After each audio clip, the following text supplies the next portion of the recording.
हमारी जिंदगी में प्लास्टिक से बनी अशिया का इस्तेमाल बढ़ गया है। बिलखुसूस खाने पीने के लिए प्लास्टिक के बर्तनों का इस्तेमाल मामूल बनता जा रहा है। ये बात तो यकीनन आपको मालूम होगी कि प्लास्टिक के बर्तन कुछ अरसे बाद ही मैले और जरासीम की भरमार होने की वजह से काबिले इस्तेमाल नहीं रहते। लेकिन क्या आपको ये मालूम है कि इन प्लास्टिक की तैयारी में मुज़र सेहत केमिकल का इस्तेमाल होता है, जो खाने पीने के जरिए हमारे जिस्म में दाखिल होकर आहिस्ता आहिस्ता कई मुज़ी बीमारियों का भी सबब बन रहा है। जब आप कोई ग़िज़ा प्लास्टिक के बर्तन में रखते हैं तो प्लास्टिक की बनावट में पहले से मौजूद केमिकल इस ग़िज़ा में जज्ब हो जाता है। माहिर जिगर और दीगर अमराज कैप्टन रिटायर्ड मोहम्मद इकबाल ने मदनी चैनल से गुफ्तगू करते हुए बताया कि एक तहकीक के मुताबिक पीवीसी यानी पॉलीविनाइल क्लोराइड और पॉलीस्टीरीन नामी केमिकल प्लास्टिक की बनावट में अक्सर इस्तेमाल होता है। लिहाजा गर्म खाना प्लास्टिक के बर्तन में देर तक रखना या फिर प्लास्टिक के बर्तन में मुस्तकिल तौर पर खाना कैंसर, जिगर, बदहजमी और दिल की बीमारी समेत कई अमराज का एक अहम सबब है।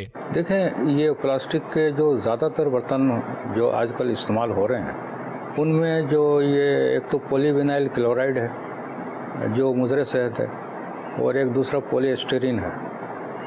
तो ये दोनों केमिकल मुज़र सेहत हैं। अच्छा, ये पॉलीविनाइल क्लोराइड जो है मतलब ये जैसे नज़र की कमज़ोरी, जिगर की बीमारियाँ और ये दूसरी जो जल्दी बीमारियाँ और हार्मोनल डिस्टर्बेंस और इसके अलावा जो है ये मतलब बदहज़मी और ये जो है मतलब कैंसर वगैरह, ये इसका सबब है। उन्होंने मजीद बताया कि खाना गर्म करने के लिए ओवन के इस्तेमाल से भी गुरेज करना चाहिए कि ऐसा खाना जरासीम से भरपूर होता है। प्लास्टिक के बर्तनों में जो है कि खाना ना रखा जाए, अगर उसको रखें तो मतलब थोड़ी देर रख के उसको इस्तेमाल कर लें।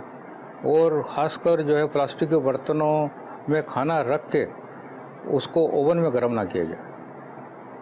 और क्योंकि जब वो हीट पहुंचती है तो प्लास्टिक से जो केमिकल निकलते हैं वो रिलीज जल्दी होते हैं और जल्दी जो है वो मतलब ये है कि खाने को वो पोल्यूशन पैदा करते हैं। माहिर जिगर और दीगर अमराज ने एहतियाती तदबीर बताते हुए कहा, मिट्टी और शीशे के बर्तन समेत मुख्तलिफ धातुओं के बर्तन का इस्तेमाल कम नुकसानदेह और बेहतर इंतखाब है। शीशे और धातु बर्तन के साथ साथ जो है मिट्टी के बर्तन भी इस्तेमाल किए जा सकते हैं क्योंकि वो निस्बतन प्लास्टिक के मुकाबले में बेहतर है। अगर आप भी खाने पीने के लिए प्लास्टिक के बर्तन का बेतहाशा इस्तेमाल करते हैं तो इसका इस्तेमाल तर्क कर दें या फिर जरूरतन और कम से कम इस्तेमाल करने की कोशिश करें ताकि इसके नुकसानात से महफूज रह सकें। मोहम्मद राशिद, मदनी चैनल, बाबुल मदीना, कराची।